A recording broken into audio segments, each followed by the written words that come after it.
wanted to, there we go. All right. And then I also would love to have somebody take minutes if anybody is so inclined. You can't take minutes while you're eating. So if you're eating, we excuse you. Kevin, you've never taken minutes before. That'd be a good job for you. What do you say? I always take minutes anyway, so we can always share. Terrible note taker. Terrible. You're a note taker. terrible note taker, really? I'm I am. surprised. You're so detail oriented. I that's maybe why. And I can't write very fast. Oh, okay. Well, we'll see what we can get done here. Let's just go ahead and get started. We've got some new people here and some guests. Charity, would you introduce yourself? Hi, I'm Charity Boyles. Forgive me, I am getting over COVID right now. I attend St. Bees and with Nancy Kaysen, who I see that she's there. She invited me to be part of the Justice Ministry leadership team at St. Bees. And I took part in the Catalyst training with the Beloved community. So I feel like I'm also part of that community. So that's my in for today anyway. Okay. But just have long had a passion for a multitude of social justice issues. And criminal justice in particular has been kind of a highlight for me. So I'm a really busy person right now. I'm in grad school, finishing up a master in marriage and family therapy at the same time. So I'm hoping to become more and more involved after I graduate and have a little bit more free time. For some folks who might not know, St. Bees stands for St. Bartholomew's. Episcopal Church, yes, sorry. And St. Bees is sort of in the, it's down near JT Moore. How's that? Does that give people a sort of a roundabout neighborhood? Let's see. Patricia's a regular. Alice is a regular. She's back. Cheryl's a regular. Linda McFadden Ketchum is a friend of mine from my congregation. And gosh, Linda and I go back to the Gore days when we were handling the phones and the Gore campaign. So you want to tell them a little bit about you, Linda? Hi, everybody. I'm the local group leader for Moms Demand Action for Gun Sense in America, the Middle Tennessee group. We are a large and powerful bunch of folks, and we're trying to save lives in shootings. And I'm very interested in the part of the program that will be about separating the police from folks with mental health difficulties. Mm-hmm. And probably everything else, but that jumped out at me. Mm-hmm. That's one of our major issues. Nancy Kaysen is sort of new to some of you all. So Nancy, can you introduce yourself, please? Oh, you're on mute, honey. Good evening. I'm glad to be here. Been popping in on NOAA meetings for a couple of years now. Have the highest regard for this organization and all the wonderful work it's doing. I am at St. Bartholomew's and part of our justice ministry that is a very active group of folks who have been through a lot of anti-racism training. We are contemplating our next steps, moving from formation into roles as advocates and just trying to learn as much as we can. Okay. Well, we appreciate your being here. You bet. I was in a training with Nancy about a month or so Nashville, ago. 2PO657. Yes, sir. What are you trying to tell us, Kevin? Kevin was saying some numbers. But anyway, I invited Nancy to join us, and here she is. And she's the one who also recruited Charity. So we appreciate the both of you. Bet. St. Bees is well represented tonight. And Sita's back. Sita's a longtime friend of ours. So we don't have to introduce you, Sita, unless you want to say something to the group. Okay. I guess she's going to stay muted. So anyway, we were going to do just a real quick wrap up, some feedback from the banquet. If any of you were at the banquet, that was on the 21st of July. It was a fundraiser, and we did raise a good chunk of bucks. We got, I think, something like about $70,000, Mike, $70,000 clear. I think we cleared about $60,000. I'm still kind of working with Bill Howell, our treasurer, to get it together. But Reverend Thompson may remember a better figure than I do. Awesome, awesome.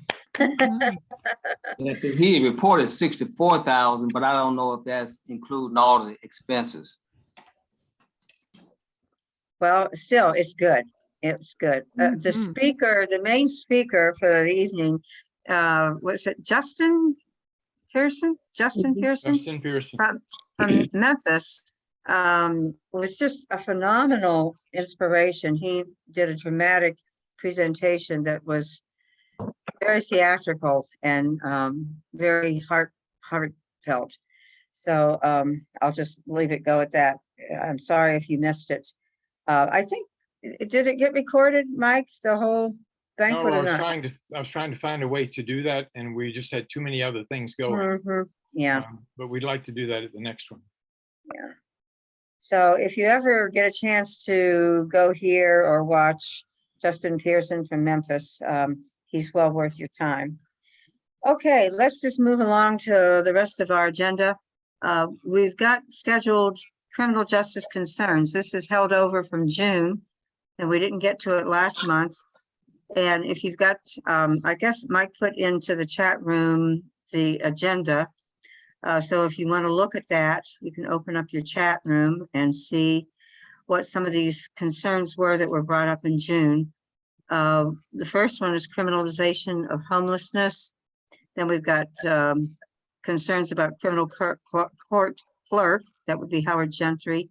In other words, we need better data to deal with racial disparities there in the court system and the jail system. Intersectionality of religion, sexual orientation, race, and criminal justice. Gun violence, public safety, accessibility of guns, whether there's a overall police plan that John Drake might have. School issues overlapping with criminal justice, congregational work with youth violence prevention, and the police and sheriff handling of undocumented persons, immigrants, homelessness. So if anybody has a comment about any of those, please speak up. Would it be more orderly if you just kind of called on people so they could say something? I think I can do that. I mean, if it's I know okay with some you. people have some concerns. I know Linda's got her hand up, so we'll go with Linda. I won't take 2 minutes. You probably all know that we have a pretty good law in our state that says if you're the subject of an order of protection, you may not possess firearms. It's a pretty good law, but it's not enforced.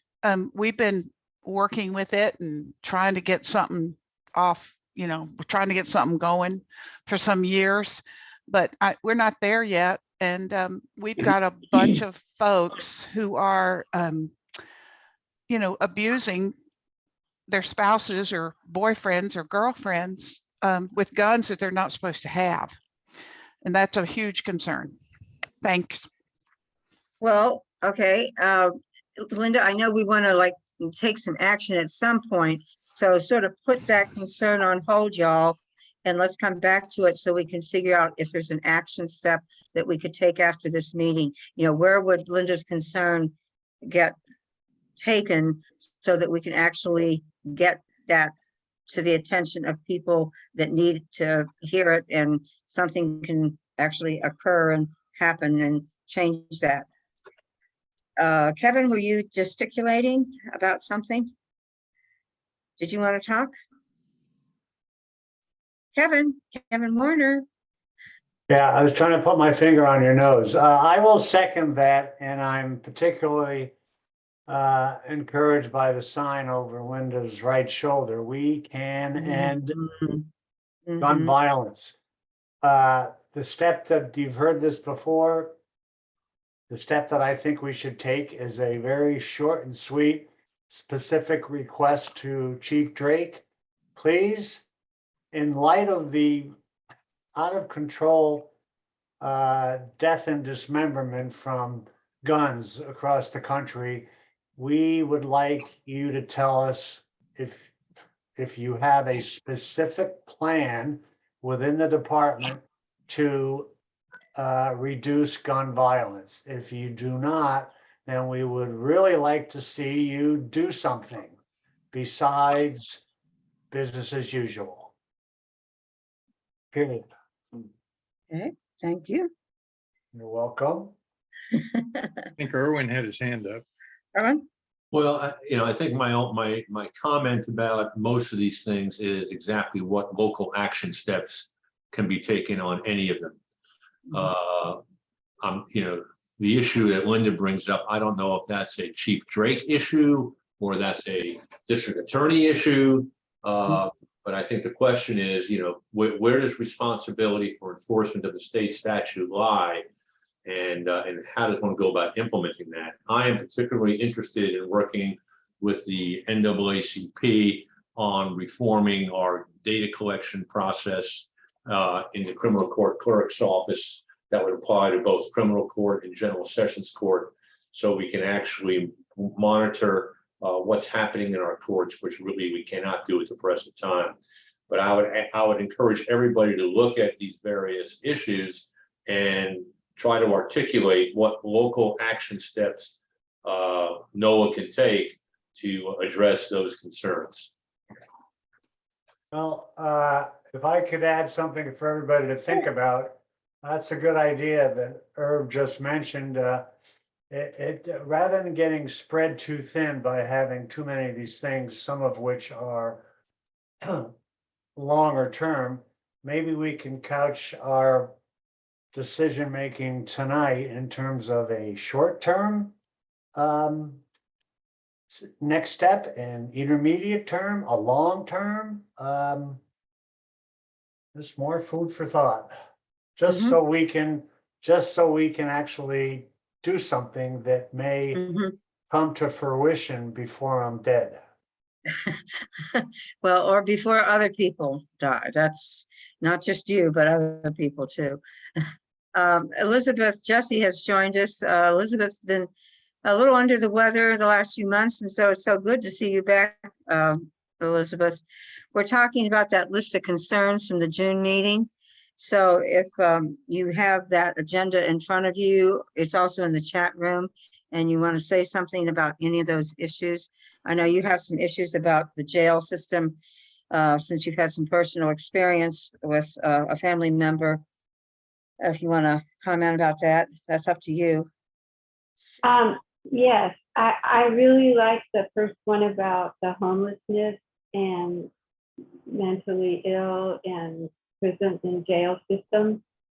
But I would like, the thing I've been dealing with, because our son who just got out today is Okay. has been in the downtown detention center. I would like what Erwin said about we need to do better with judicial efficiency and respect when they come to court. It's like the staff is so disrespectful of the needs of those who are waiting to be served in the court. And the other thing is the treatment of mentally ill who are arrested and waiting for their court date.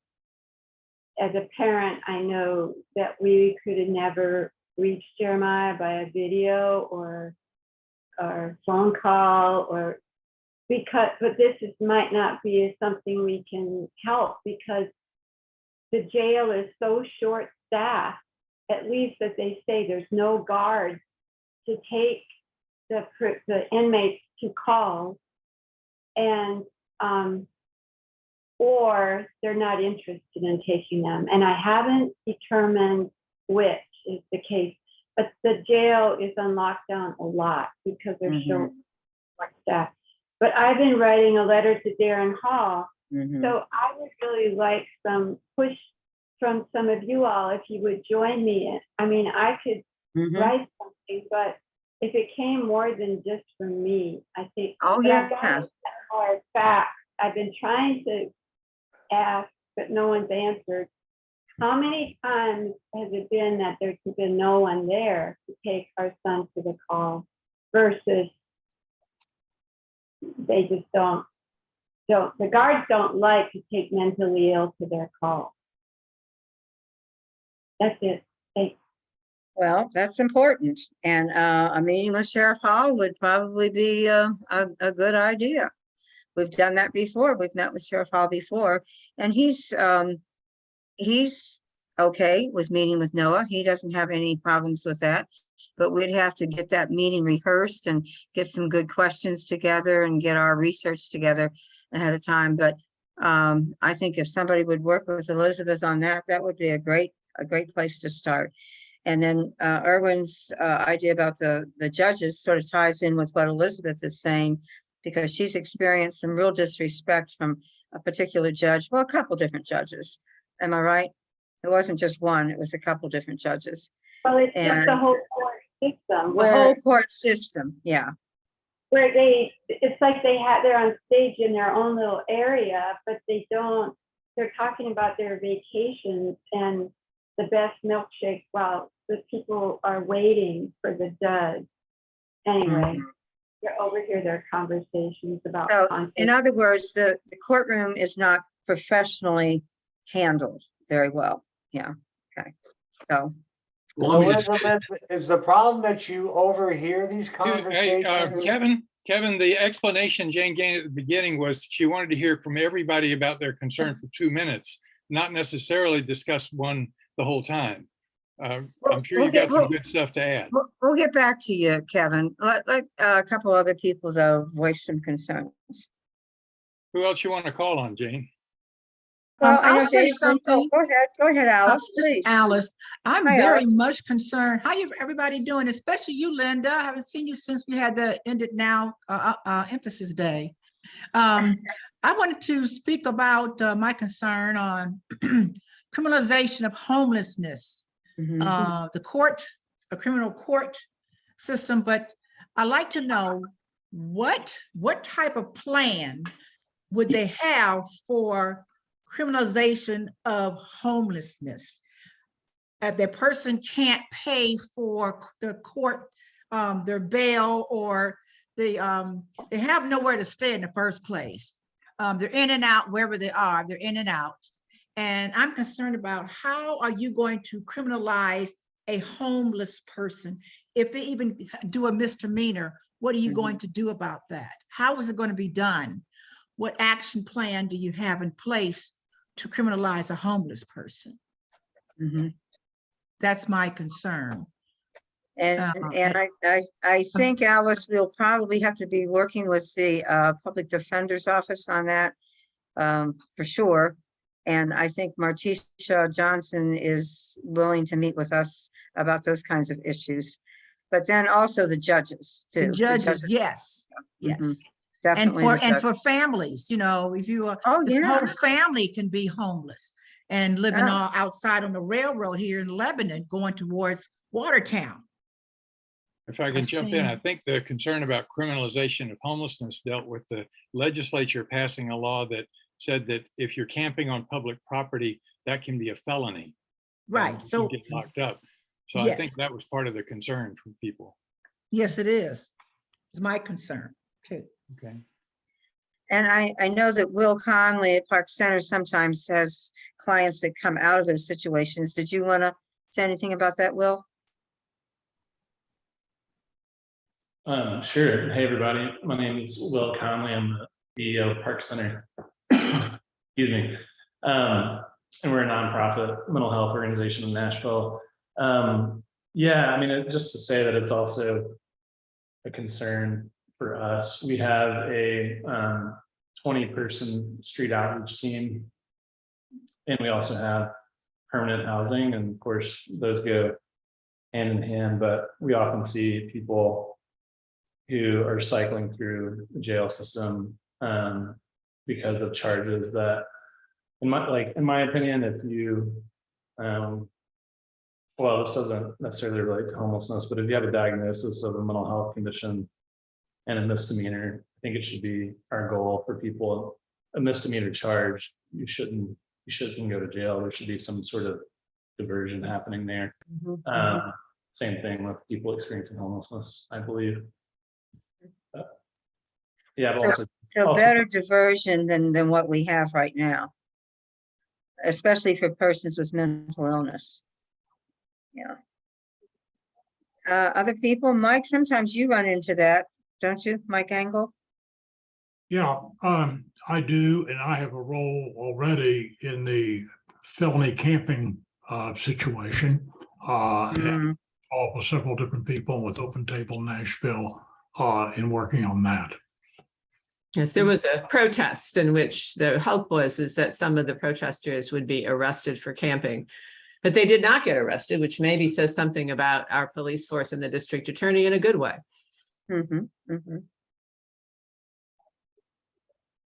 Yeah, I'm not sure Glenn Funk wants to be putting people in jail just because they're homeless. You know, if that's I don't think his way of handling the issue. Although we don't know what other alternatives he's come up with at this point. So you're working with Open Table, Mike, to try and find housing? Is that the main thrust? No, not necessarily to find housing, although that's something Open Table does. We're more concerned actually about thwarting people being homeless who are facing prison sentences. The solution to homelessness, according to a Putnam County legislator who passed this bill, is to identify the homeless by arresting them, charging them with felony, and then they're not homeless anymore because they're in prison. I have something I want to add, Jane.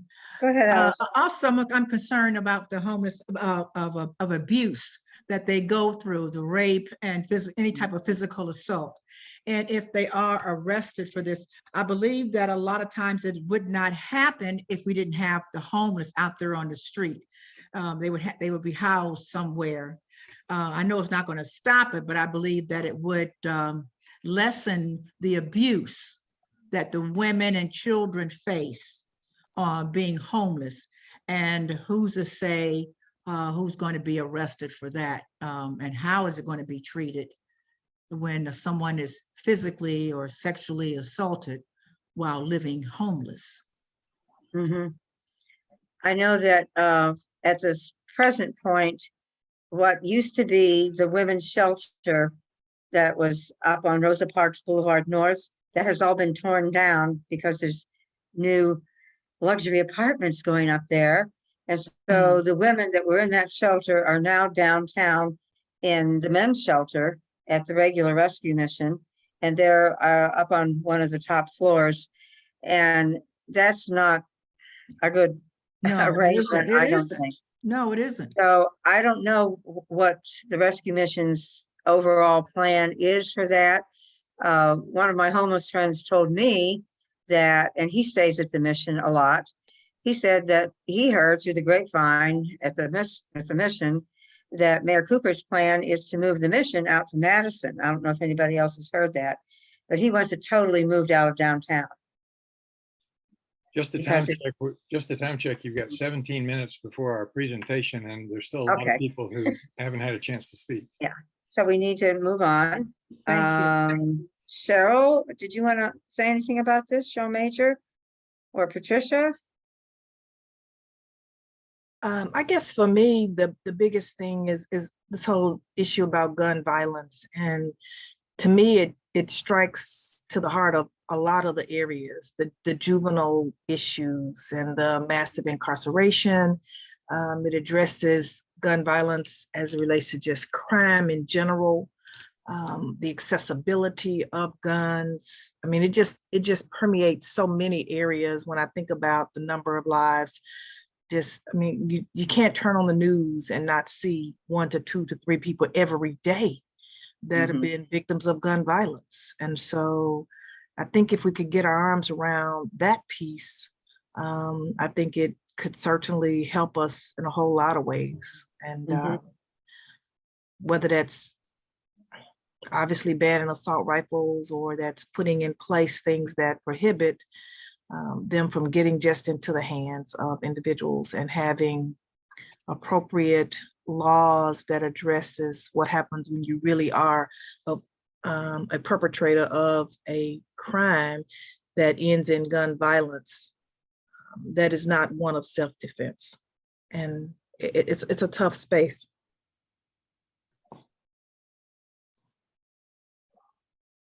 Thanks, Patricia.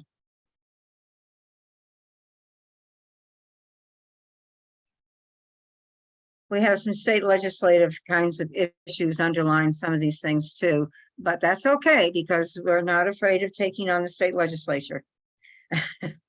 Linda can tell you that. Theta is good at getting people up to Capitol Hill and meeting with legislators.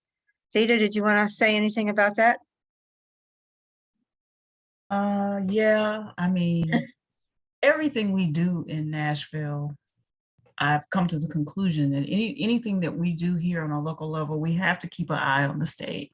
And we must always be, because so much of what we've done has been nullified by state action after we've done it. So I've reached the point that anything that we're doing locally to help our people, we have to also organize across the state to do it, and we can do it. We have our state contacts where we can do that, but this is just something that we have to make a priority every time we're doing something locally.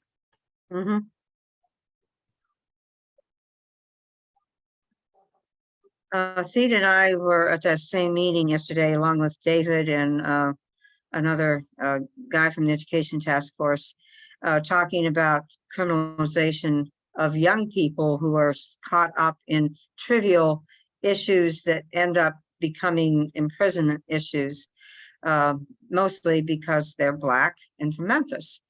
And Memphis is working, the MICA organization in Memphis is working on trying to get their DA out of there, which will help somewhat.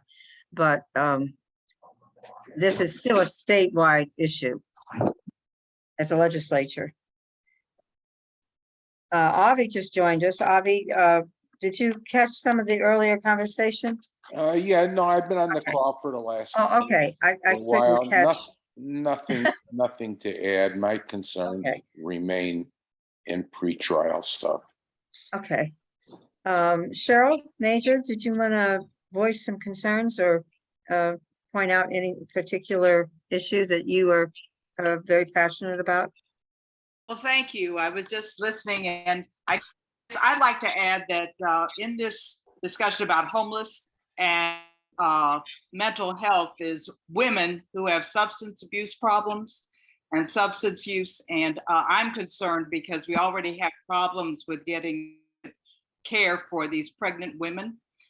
So just to keep that in mind too, of their special needs. And because of the substance use issues, I think mental health still services are needed for these women.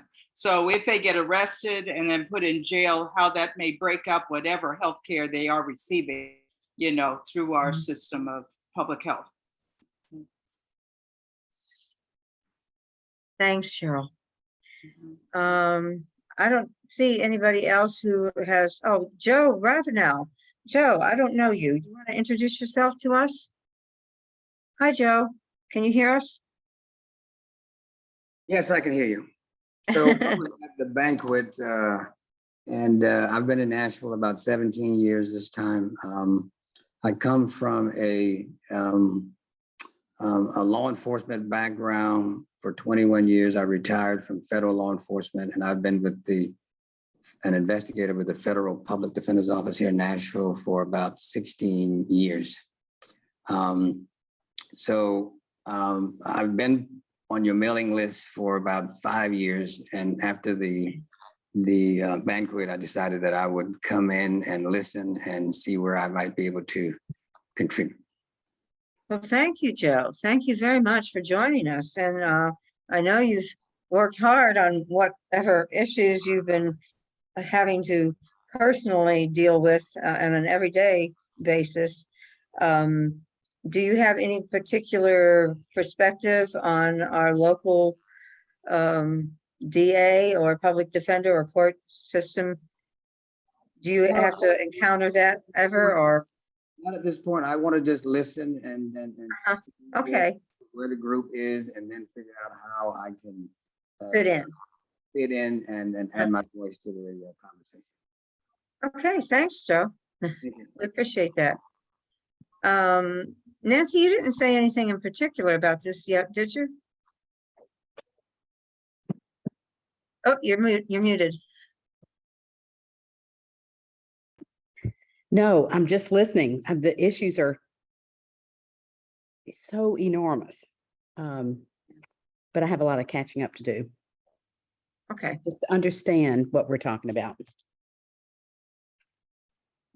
Well, the overarching idea behind our discussing these various concerns and issues is to, first of all, get these to our local congregations and try to get some people in our congregations to also offer some feedback and to be willing to work on these issues and also visit some of our elected officials. Yeah. So that's number one goal.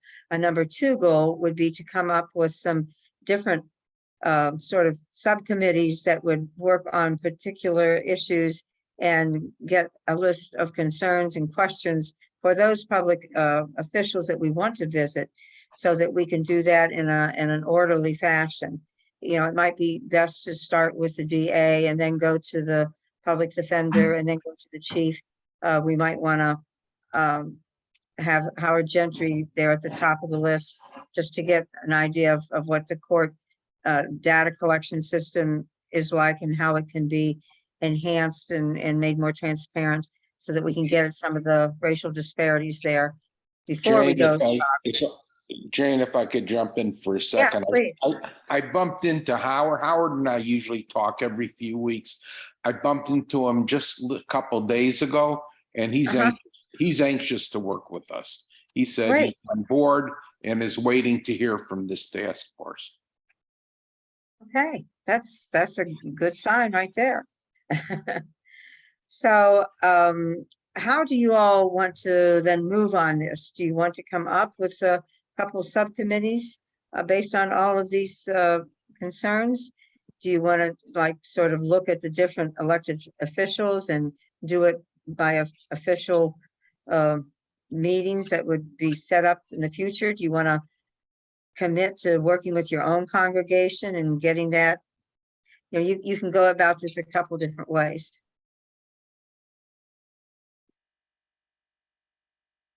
One of the things that we had talked about when you're planning the agenda was that we need to find out what are the key issues for a number of people, you know, not just those in this room, because in order to make real change, we're going to need more than the people in this room.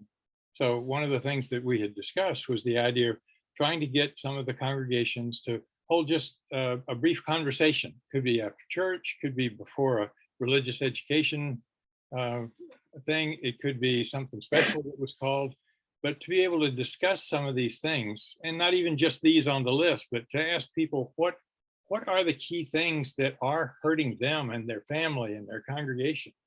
You know, it could be criminal justice, could be other things too, but if we can hear from a number of people, then that gets them more involved in what we're doing, and we've got more power to be able to make change.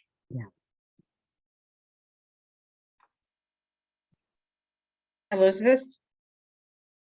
Mike, I agree with what you said about what are the key things of concern. And I was thinking that there's a Mrs. Earl who does a lot in the jail. She's an administrator. And I've had this concern that I'm not sure that people in our Unitarian church would know what's going on with inside the jail.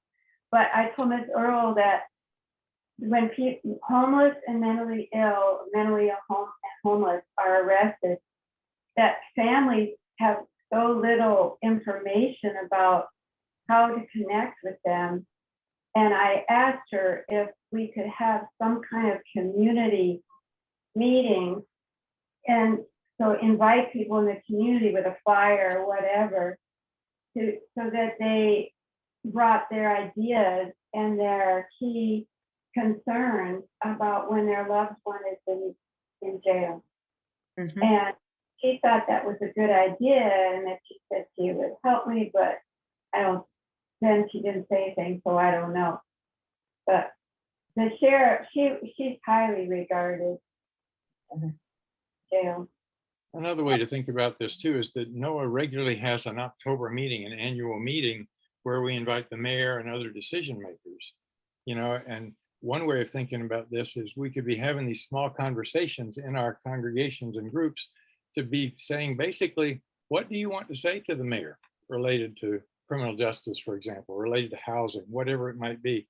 What are the things you'd like to hear from the mayor or from other decision makers? Could be the sheriff. You know, we've mentioned a number of other people that are stakeholders in this whole criminal justice system. But I think the original idea was to find some way that we're going beyond this room, you know, that we're finding other people, perhaps other people like Elizabeth, that have had some great stories to tell about the problems, and to be able to bring those folks together. I've also learned that many people in our congregations, if you listen to them long enough, they really do have a criminal justice issue hiding somewhere in their family. My wife used to be the pastor of a church that I thought nobody had any real problems. Turned out this wonderful, well-dressed elderly couple, their grandson was in prison. And if we hadn't listened to them, we wouldn't have known that. So I don't know, does that ring true to anybody else or what? It does, but I'm just curious, has NOAA ever reached out to the membership and said, tell us what's on your mind? In 2019, we did that extensively, and we did what we called a listening campaign to find those things out. And we're actually starting to plan one of those for early 2023. But what we're suggesting today would be kind of a smaller version of that, you know, just to be able to say, what are the key things that ought to be addressed in our October meeting? Are the results of that something that somehow might be useful for what we're talking about now? It might be. The only thing is that was 3 years ago. And Mike, we have done 2 listening campaigns. Right, one in 2014 and one in 2019. Thank you, Reverend Thompson. I would love to see 20, I mean, you know, my God, 3 years ago, homeless, guns, education. I mean, some of these things do not change that markedly in a short period of time. Kevin, one of the things in our listening campaign, we probably had up to 20 different issues. And the congregations voted on the top 3 one year, and then we have a top 4 of those issues. Not that those other issues aren't important, but the organization voted on the issues that we will handle. So now we have 4. At the next listening campaign, we might have the same ones, others might replace those.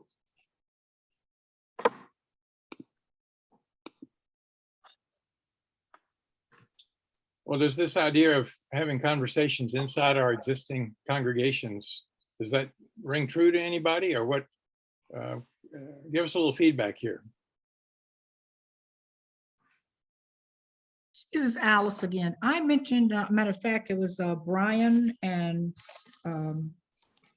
Pastor Seabree, Reverend Seabree spoke to our church a few months back about what their needs are. They did asked a lot of questions and they got the answers, but when the meeting was over, no one from the meeting of, I think it was 21 people or more, wanted to get involved outside the church.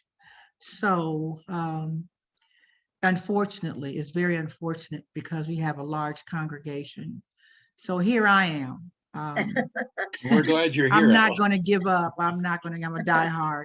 And We're so glad to I'm hear. with you. So I'm so sorry that no one wanted to get involved. It really hurts me. It hurts me to say this, but here I am. That's all I can say. Well, you Anybody can else? join us. I am. I'm all right. Been Yeah, in since there what, you go. January. So I'm in. All Can't get right. rid of me. Can't get rid of me. I've got a question Linda? and a thought. When is the annual meeting in October? I think it's going to be October 16th. So I think the That's executive- correct. That's, we will vote on it tomorrow, but the intended date is October the 16th. Okay, We put on, the Titans will not be in town. And they will not have they won't play. They'll have a bye week that week. So we voted on, Okay. vote on October the 16th. and Will will this the be in other person? Oh, I'm sorry, Linda. will the other task forces be reaching out to their congregations to see what they care about? So are we one of 4 groups trying to take the pulse, or just us? No, it's all 4 groups and the integrated voters engagement.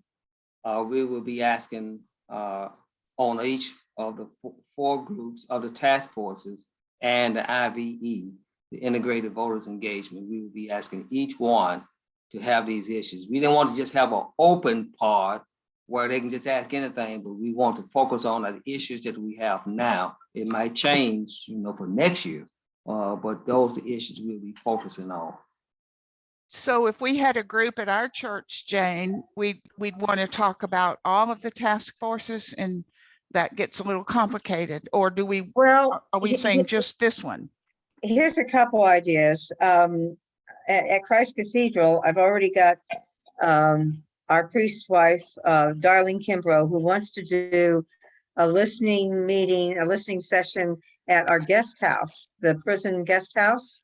It's called Family Reconciliation. That's where prisoners' families can stay on a weekend when they're visiting their loved ones in prison. They're from out of town, and this is an inexpensive way for them to have a place to stay.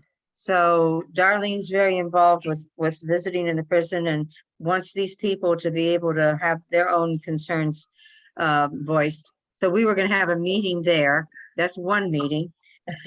We could also have a meeting after church, just a luncheon meeting, even downstairs in Parish Hall, where we could have all the task force concerns voiced, so that we would have those brought to the attention of the people planning the October 16th meeting. So we could do it that way too. Those are just a couple ideas. And this is an idea for some of you others who have different congregations. I know Pam and Mike, their congregation is pretty active, and they will probably do something when a couple of their Sunday school classes.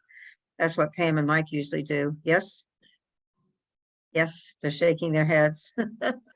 So that's another place you can do it. You can do it just within a particular class or a particular group or committee. So however you want to do that.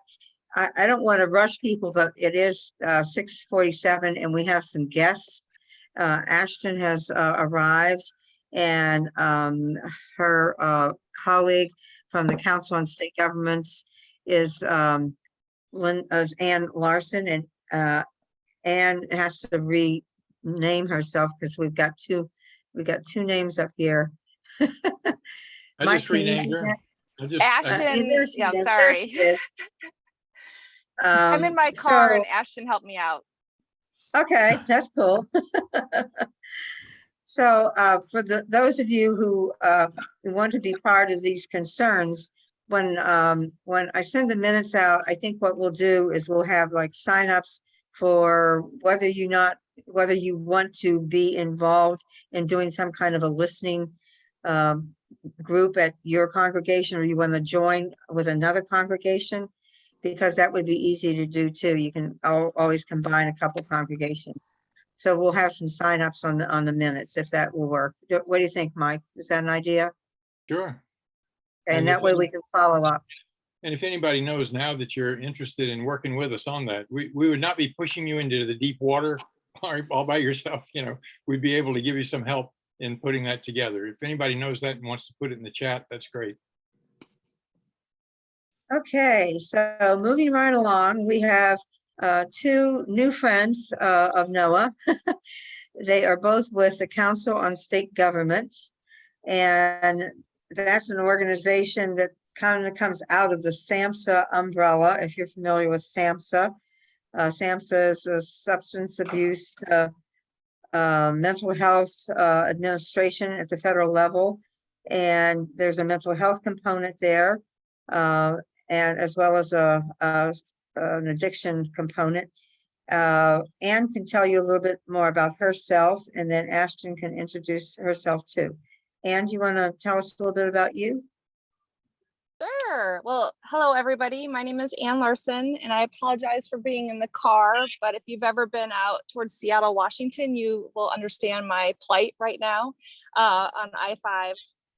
But I am located in Olympia, Washington, and before I transferred to the Council of State Governments this past February, I started an alternative response team in Olympia, Washington called the Crew Team. And a Familiar Faces team, which employs formerly incarcerated individuals as really a community response for our community desire and our city's desire to have unarmed civilians responding to community members in crisis or distress due to poverty, substance use, and behavioral health. So I transitioned over to the Council of State Governments. I'm lucky enough to spend time with Ashton, who is on the call today. Who actually lives in Nashville, which is super great. She's not only like a powerhouse policy brain, but she also is a native to Nashville. So I know that she is connected to the work that you all are doing on another level. I know there's a bunch of people on the call today, and I think Ashton and I checked in really briefly before.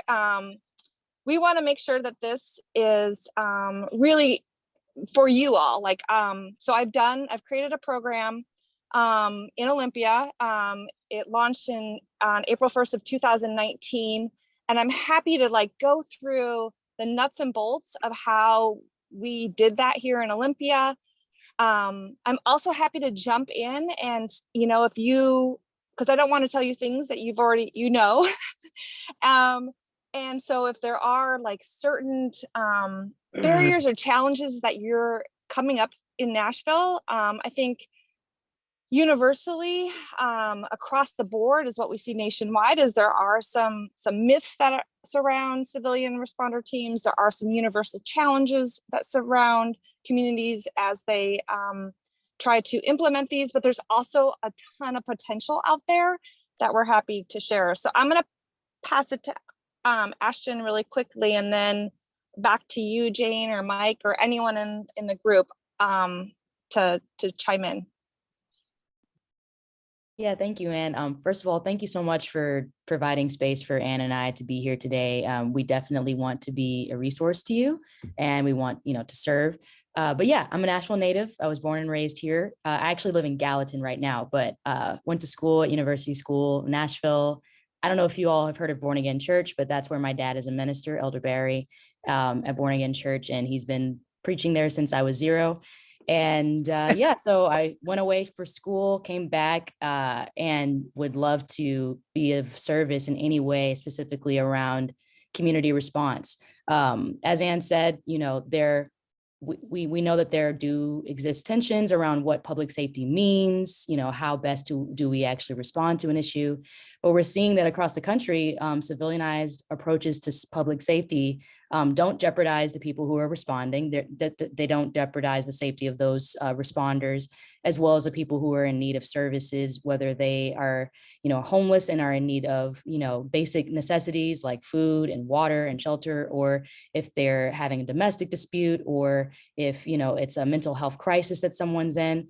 And so we're learning that it's really productive to expand ways of responding to people so that they're not further, jeopardized, so that their safety doesn't diminish even further than it already is. So really excited about this work, really passionate about it. Definitely am eager just to see how Nashville can be a spot where a community response program can be formed, and it can be, another model for other cities that are looking to do similar work, but don't know where to start. And one thing I've learned from Anne, because, you know, she started up her own community response in Olympia, Washington, and she has that direct experience. I've learned from her that there's no, you know, one size fits all way of thinking about this. Every city and every locality has their specific needs. And so we're here just to assess those needs and challenges and provide any assistance that we can. And yeah, we're more than happy to answer any questions, but really nice to meet you all and some fellow Tennesseans. So yeah.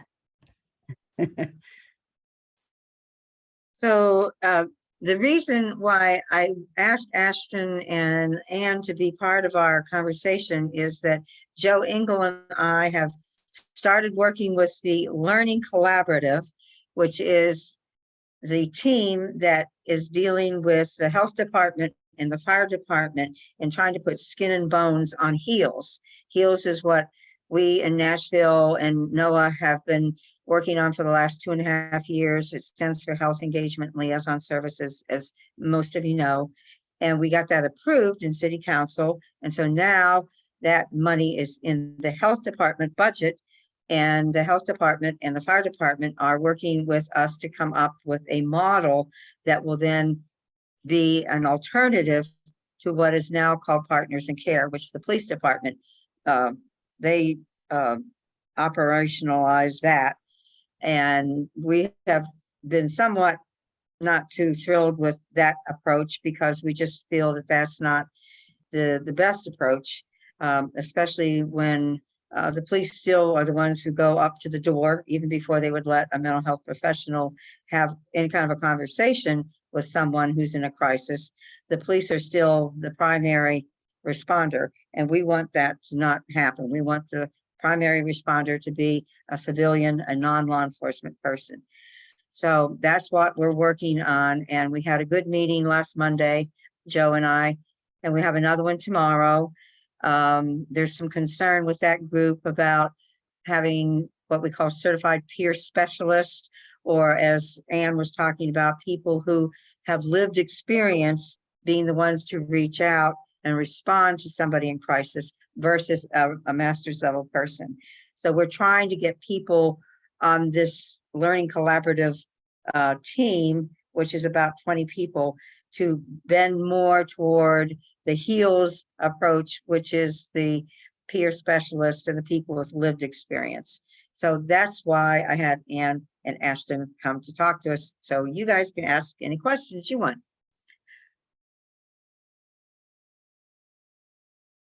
Absolutely. So did they, Jane, did they mention what their concerns are, or like the pro versus con for having someone with lived experience respond as opposed to having a clinician? I think it's because of the makeup of this collaborative, this team. Some of the people on the team are from the mental health co-op, and they are the people who are actually involved now in Partners in Care, which is our police model. So they're going out with the police on calls. So they're going to promote their own program, obviously, and they use master's level people. What we're talking about is totally different from what they're doing, even though it might be a mental health crisis. You know, the other concern is turf. You know, who's going to get the call first? Are they going to get the call through the 911 system? Is the new 988 system going to refer people to our program? What are we going to call our program? Is it going to have a pilot? Which council district will it be in? How will we get new funding for it? So those are all issues that we have to discuss and figure out actually by September, because our grant for this ends in September 1. So we have to get this together fairly quickly, which is why we're meeting probably every week until September. Jane, I have a question, Jane. Yeah, how long please. has Partners of Care been operational? Oh, let's see. I'm trying to think when they started. They started July of 21. And so, for example, this Thursday, they will be having a quarterly report. They do quarterly reports every quarter. They've had 3 quarterly reports, so this will be, I think, the 4th quarterly report. So it'll be a whole year. They have not had a great response or calls from North Nashville. There's only 2 precincts that are involved. There's North Nashville and Hermitage. Hermitage has the larger call volume. Now, once again, these calls are screened through the 911 dispatchers. So our team leader, one of our team leaders is Stephen Martini, and he's the director of the Emergency Communications Department, which is 911. So his 911 dispatchers screen the calls. They're the ones who decide if it needs a partners in care type of intervention, whether it needs a police intervention, whether it could potentially then use the model that we're coming up with. As long as there's no weapons involved or there's no current threat to somebody, you know, either a homicidal or a suicidal threat to someone in that call, then it could be fielded by the non-law enforcement model. Thank you. And I think we've been saying too that you want multiple tools. It's not either or. You want both and. Yeah. Thanks for that, Mike. I was going to clarify that so you're looking to layer in HEALS, not replace PIC. Right, Okay. exactly. So there'd be different models, different levels of care, different intensities for the situation that is called in. Yeah. You know, if it's a very violent situation to start with, then we're probably not going to have that call sent to our people. That would probably be either PIC or it would be maybe just a regular police intervention call. Thank you. Uh-huh. I wonder, would it be helpful for Ashton or Ann to talk about places where they've seen these 2 things work together? Is that something that would be helpful to people? And these things meaning? Oh, meaning a co-response that has law enforcement involved in it, and then a more community-based one that does not have law enforcement. Yes, I mean, Anne, wouldn't you say that Eugene's Cahoots model does sort of follow that approach? Well, Denver has a co-responder model, so mental health professional and law enforcement officer in a car together, and then they have their STAR program. And I believe you've talked to Chris Richardson or Carly. Right. Yeah. So there is enough need in every community for someone to respond. And so I feel like if you're looking, and I don't know Nashville at all, so I can only speak from the community that I worked for, but it was a lot of poverty driven, a lot of trauma driven, a lot of substance use, and mental health that didn't qualify for a clinician. It didn't qualify for like a detainment is what they call them in Washington State. So we have a lot of folks in the communities that I live in that if you are driving by and you say to yourself, that person needs help, that someone should be reaching out to that person, but I don't want to call for the police department and I don't want to call the fire department. And so what it puts community members in is this really horrible place of feeling unempowered to call. And then we become like apathetic because we just start to ignore kind of the harm and stress and distress that our fellow community members are in. And so I don't think, you know, there is enough need in the community, whether it's generated by poverty and just a lack of community resources, that a HEALS type program where you have folks with lived experience or you have folks that maybe aren't at a master's level responding is really just being that neighborhood connector, that they call it credible messengers in like the LEAP reports, where it's like can reach out and be a liaison and connect community members to the next level of resource. I think that folks with lived experience really bring a depth. I think that if you, like, I could study apples all day long and have a master's in apples But if I've never eaten an apple, I don't know. I can't get into, I don't have that level of expertise. And so I feel like, you know, folks that have been through incarceration, folks that have been criminally justice involved, folks that come from like poverty, can really understand and connect on another level than somebody that has learned about those types of things. And something I might add too is that when we're defining lived experience, and provided a really helpful way to think about it. Sometimes people limit lived experience to, you know, only the people who have the direct experience with mental health issues or poverty. But, you know, it can also be their family members, or it can be people who have worked for a long time in the community for several years or for a decade, or however you choose to, you know, just determine whether or not someone's an expert in the Nashville community. There are people who, community health workers who might not have that, you know, specific lived experience with mental health or substance use or homelessness, but they have worked with those people for or those communities for a long time. And so they have some knowledge there. And so having a sort of that can be helpful when thinking about lived experience and what types of people can be helpful responders. Will has his hand up. Will? Hey, everybody. I'm Will Conley. I'm the CEO of Park Center. We're a nonprofit mental health organization, excuse me, in Nashville. And we are trying to figure out just kind of like where we fit in this conversation. We generally try to create responses or alternatives to the mental health system because the system itself can harm a lot, and you know, without even the police present. So we are trying to figure out if, you know, again, how we need to show up in this particular response for Nashville. But I guess Ann and Ashton, how have you seen like the 911 operator or whomever like answers the call? You know, like if you have 3 responses, I assume that operator has to have very good training and clear criteria, and you know, grace to make, well, I don't know, I'm not going to assume anything, but just like it seems to be very tough.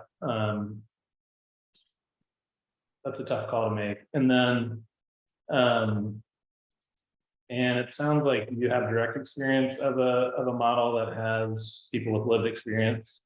Is that right? Like people with lived experience. Okay. So it sounds like the Learning Collaborative could possibly benefit from you speaking to them. Because I think what we're probably seeing in that group is the residue or the ongoing kind of tokenism of peer specialists, and how it's not really, peers aren't often taken seriously still in the traditional kind of mental health system. So that's probably part of the reaction that we're getting.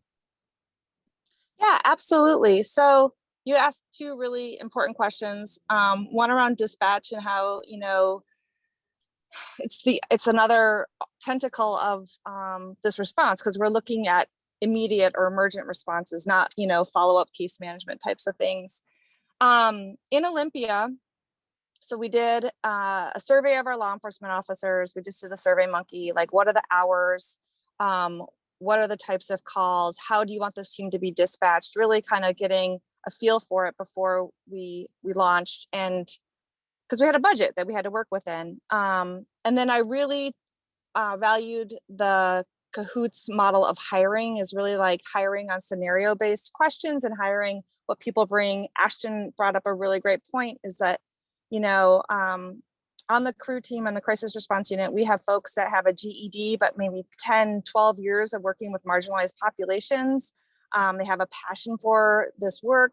We have master's level. So, I mean, it ran the spectrum.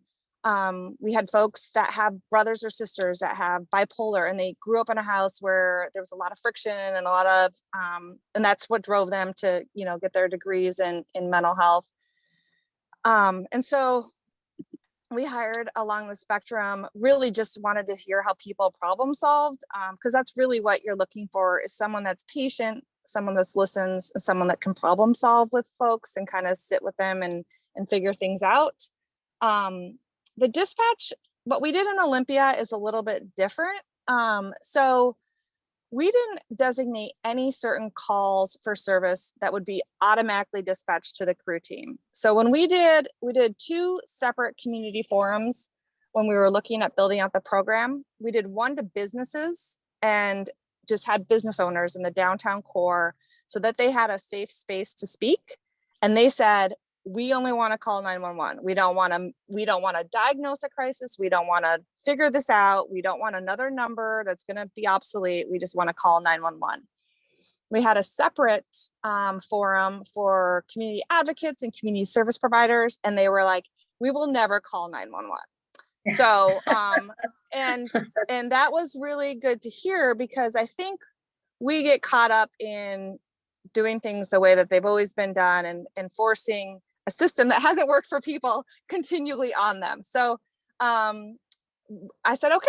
So the team had cell phones, and for the first 2 years, we didn't give them out to clients, but our food bank, our community youth services, our domestic violence shelters, our low barrier shelters, their staff would call the crew team on their cell phone. The crew team would still put themselves out over the radio. So they would say, we're en route to Interfaith Works, so that the radio and the police department knew where they were. They were civilian, unarmed, but still they were on the police radio. And what happened is after 2 years, we really had to transition those service providers off of the cell phones and into 911, because the team would be on scene and their phone would be blowing up because somebody would at the food bank would be calling, and all those types of things. And after 2 years, they knew the crew team, they trusted the response, and there was not any pushback from the advocates or the service providers to go through.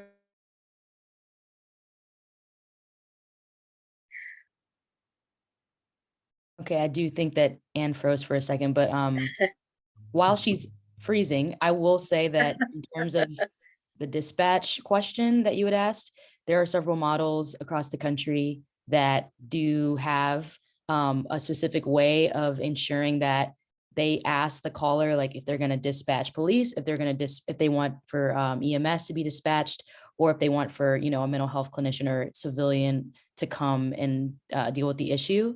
They also have different programs have lists of questions. So for example, Portland, they have a program PSR called Portland Street Response. And the way that they do their dispatch, and I can send this link after I finish too, is that they basically have a list of questions that they ask to determine what kind of response is best. And of course, they're pushing for that response to be a community one. And they will, like, for example, some of the types of examples when they dispatch someone is if someone's experiencing a mental health or substance use crisis, or if someone's outside on the ground, or if someone's outside and yelling. And so those are some examples of specific scenarios where they hear that and they think, okay, we can send our team to respond to this, the PSR team or the community team to respond instead of police. So I think having a set script is very important for dispatch. Thank you. Yeah, of course. Do you have any feedback at all on how successful or less than successful the challenges of the triage that's been used for however long Partners in Care has been operating, a year or so? Any comments from them on how it's working? Any comments from anybody on how it's working so far? Oh shit, am I muted? No, you're not. Oh. You're fine. I can answer the Partners in Care response. Partners in Care will say that they have a glowing success rate because they only have arrested like maybe 3% of the calls that come in. And that's how they measure success. I'm not sure that's the way I would measure success. I would measure success by how many people have called and from either the North Precinct or Hermitage. And the fact that you have very few people calling from North Precinct and wanting the police involved says to me that there's still a lack of trust there in the Black community, especially in North Nashville. That's one of the things that we want to overcome by having a response team that's more diverse, that's more down to earth, that's more practical, and we're going to have to educate the community about that. I'm not sure what kind of pilot geographical area we will hone in on. I've suggested Council District 17 because it's mixed and it still has high poverty and high crime. It still has fire departments, police department, precincts. It has hospitals nearby. So it encompasses the kind of, it's sort of like an average Nashville neighborhood to me, an inner city Nashville neighborhood. So that's what I'm going to be recommending to our learning collaborative, and we'll see how that goes over.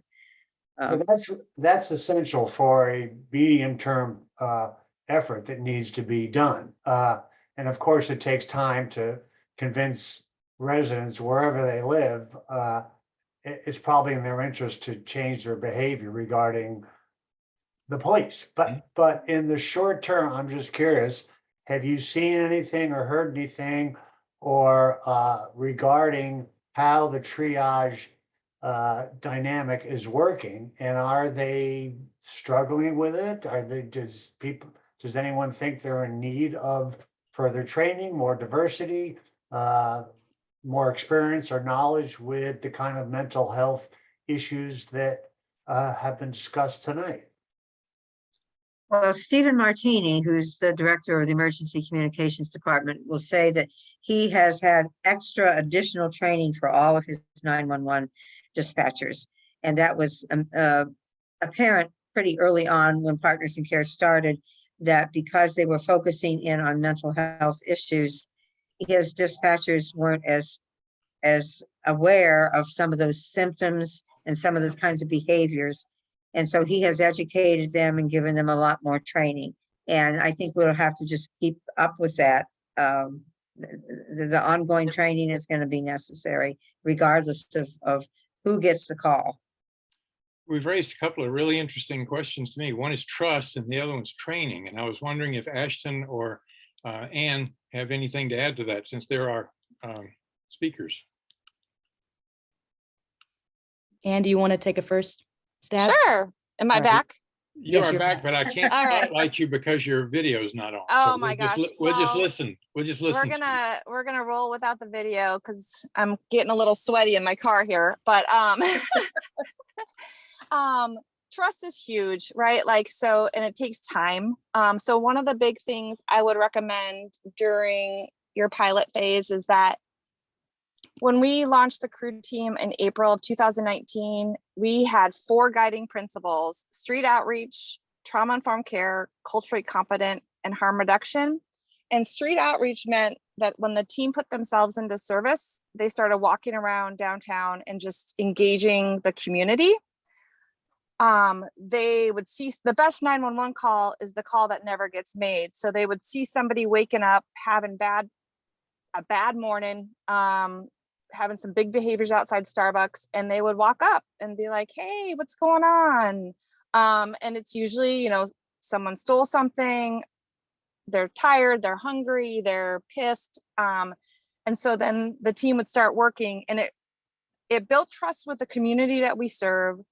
It built trust with traditional first responders because they saw them working. They saw that they were, because our downtown walking patrol would already be out and fire might be driving by, and they saw the work that the crew team could do, and they really started to trust it. And so then we saw law enforcement request the crew team to pass off situations. We saw our fire department request the crew team more and more. So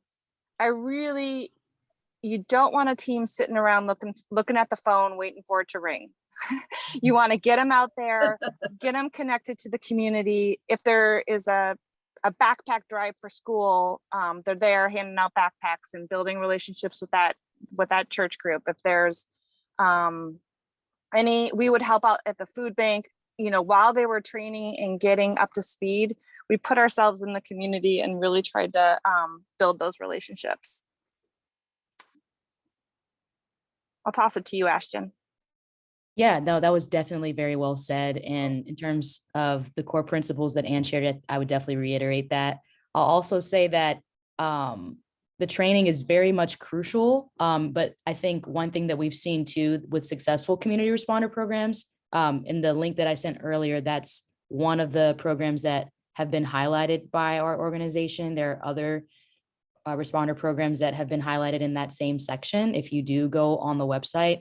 But successful community responder programs, ones that actually have positive outcomes for the people that they're serving, as well as a high volume call volume, as Reverend Bourne was talking about. They're the ones who actually evolve their training over time, and they solicit feedback continuously from the people that they're responding to. So they don't, start the program and they say, okay, these are the set tenets and this is how we train. But like Ann said, that evolves in how the relationships form, as well as in what the needs of the community members are. So I think that is really helpful. And one way to do that is to prioritize collecting that information, not just to have data and, everything be data driven, but there is a pretty helpful data dashboard that I reference pretty often that Portland uses, and I'm going to share here. And essentially what they do is they are consistently getting feedback from the community of whether or not they're refusing services or if they're accepting them, and using those types of ways of seeing how best to really help people and what actually works when you're responding to someone who's in crisis for a variety of reasons. So I think that having that mindset is really helpful for a program success to continue to evolve the way in which they think about how they're training the people who are going out in the community and doing that direct outreach that Ann was talking about. But yeah, hopefully that does answer the question.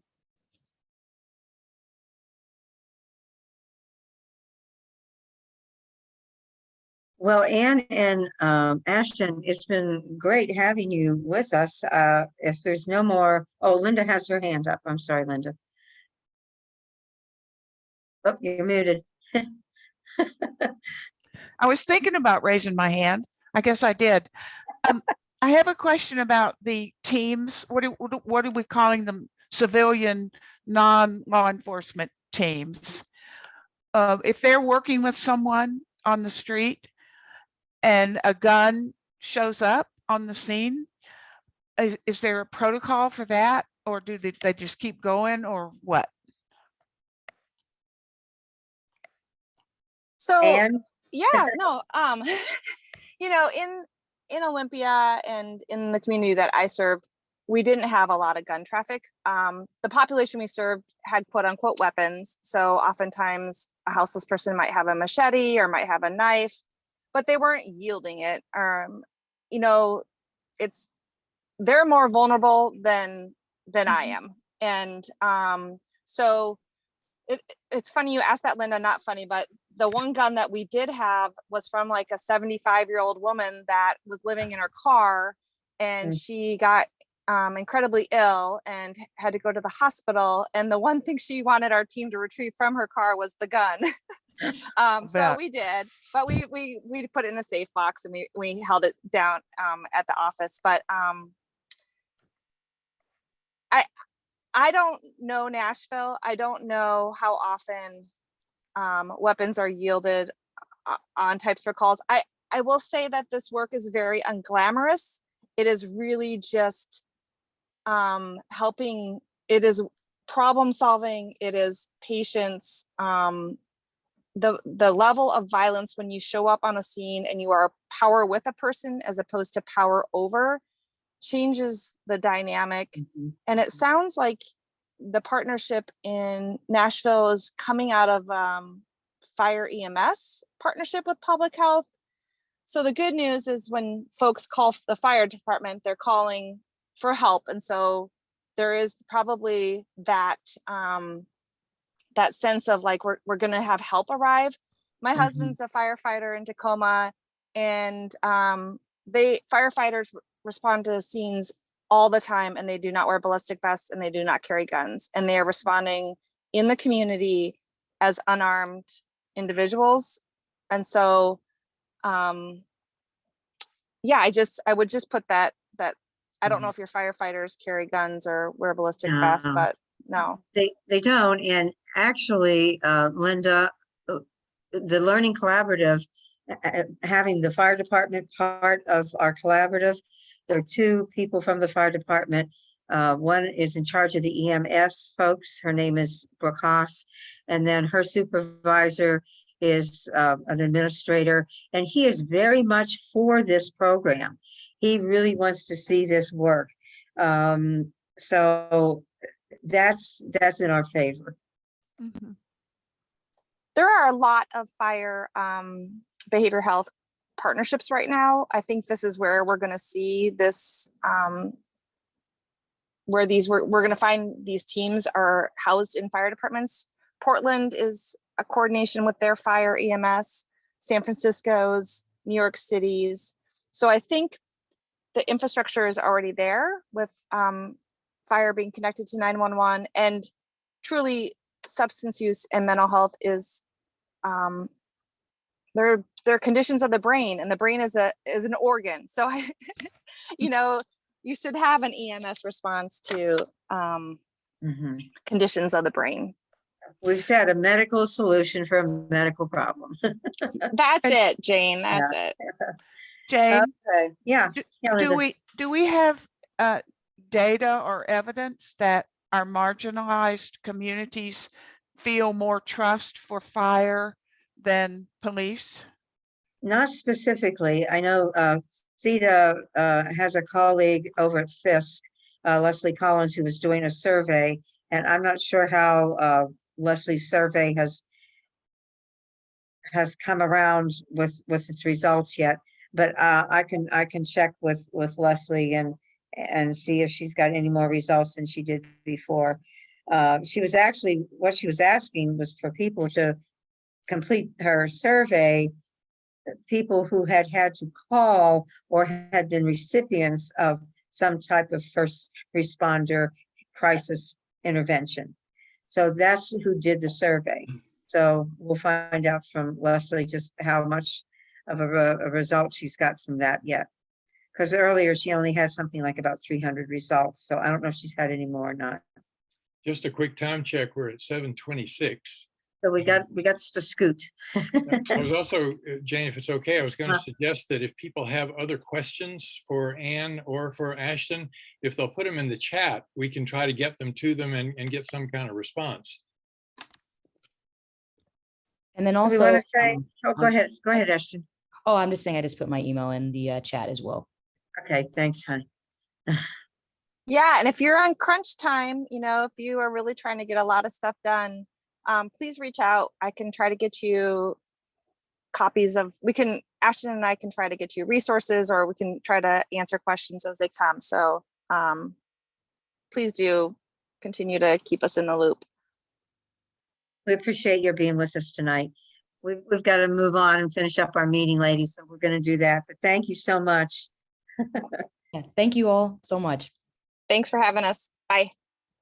I think we've sort of talked about what the Learning Collaborative efforts have been that Joe and I have been working on. So if we want to just go on to the other item on the agenda about announcements and upcoming events, we talked about the October public meeting. That's October 16th.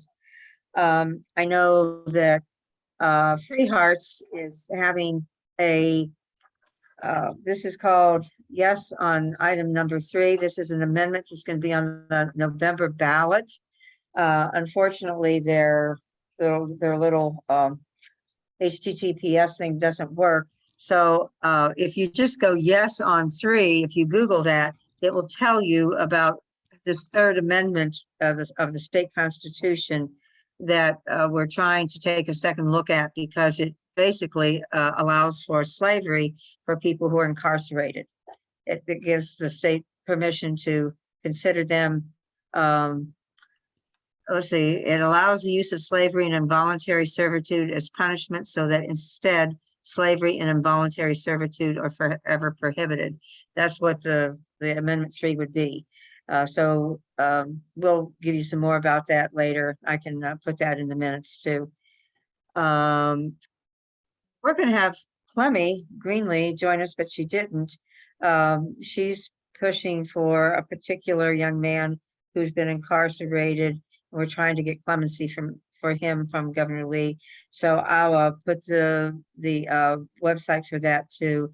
This was a young man who really didn't commit any crime per se, but was in a car when the car crashed into a police officer, killing the officer. This was in Memphis. And so he's been in prison now for over 20 years. This was when he was 16. And he's one of those kids that got stuck in that, life without parole, kind of being treated as an adult. So we're trying to get clemency for him. So I'll put that in the minutes. Mike, did you want to do evaluation and political learning? So we can. We're actually at wrap it up? 7:29. Is it okay with people if we run over about 3 minutes? If that's all right, I'd like for you to please put your feeling word in the chat. If you've not been to our evaluations before, it always starts with, what are you feeling as you're leaving this? And I usually say hungry is not an option, but some kind of feeling word as you're leaving. So just put that in the chat, please.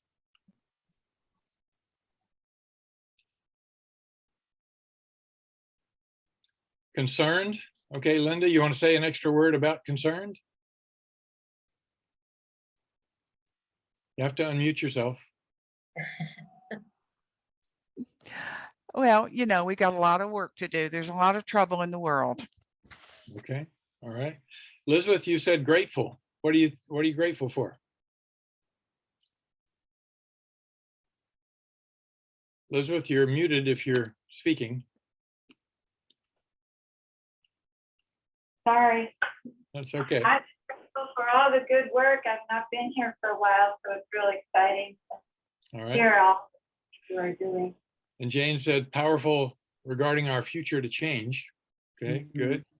Anybody else have, Patricia's chimed in with informed. Patricia, about which particular thing? What was More informed? information around the alternative, listening to the presentation tonight allowed us to look at an alternative that had results. Good, thank you. Alice, you said inspired. You want to say something else about that? Alice? All right. I am truly grateful of what we have accomplished with HEALS this year. Being able to get things funded. Hope that we are going to spend the money. Of course, we will continue to spend the money, spend it wisely, and looking forward to moving on to what else we can do for our communities and surrounding area. I feel inspired of what we are doing and continuing to do. Great. Thank you. Tina, this is Tina's first meeting, I think. Thank you for being here, Tina. Do you want to say something about hopeful? Yes, thank you all for having me. I am Tina Fox, and I am excited about being a part of the committee, and thanks to Patricia Merritt for the invitation. As relates to hopeful, I just try to keep hope, and I don't want to sound cliche-ish, but I try to keep hope alive. I am inspired by being hopeful, because I do believe that change can come when we are persistent with doing the right thing. Thanks. All right. Thank you. Reverend Thompson, you said concerned. You want to say a word? Well, on the whole criminal justice issue, I'm still very concerned of the socioeconomic factors that affect in the relationship with our criminal justice system. And that's my biggest concern. And I think we don't talk enough about how those socioeconomic issues affect the criminal justice system. You're right. Thank you. Thank you. I hope we can get some of that input coming from our congregations that will touch on that, I hope. Well, that was the first part of the evaluation. In terms of the second part is just performance. How did this go? Jane and I planned the agenda. Jane, how do you think it went? I think we got a lot done. We still have a lot more to do, but it went smoothly. So thank you all. Anybody else? Do you feel like, was there a particular high point for the meeting or something you'd like to change next time?